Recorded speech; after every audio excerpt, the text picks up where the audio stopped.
The numbers are disturbing. New research shows teens and children visiting emergency rooms after a suicide attempt or because of suicidal thoughts doubled between 2007 and 2015. News 3's Alex Bazarjian spoke with health officials and a parent about what may be behind this trend, and she is joining us now with our top story.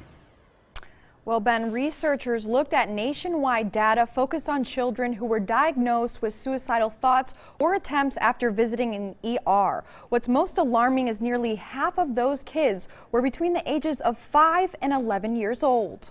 When I was little, I don't think I knew that somebody could kill themselves.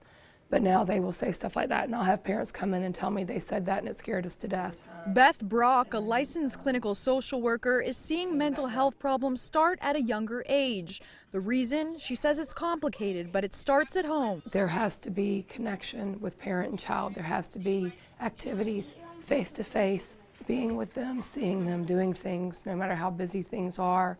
And if they're so busy that you're not making eye contact with them and you're not having a true connection, there's a problem and adjustments need to be made. Marty Barrow, a mother of two, agrees. Her oldest daughter just got her first phone under the condition that there would be no social media use. No child, I don't care how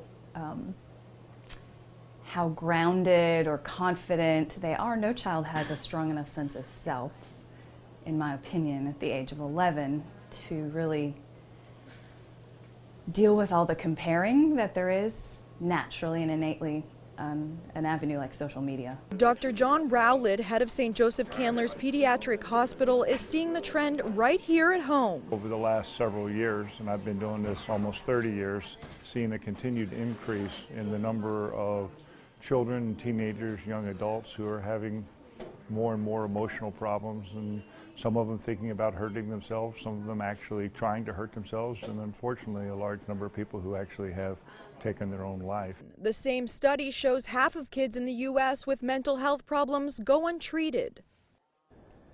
Now, Brock says it's harder to recognize suicidal behavior in younger children as opposed to teens. She suggests looking for extreme behaviors such as anger or irritability, and to, of course, always consult a mental health professional if you have any doubts. Alex Bazarjian, WSAV News 3.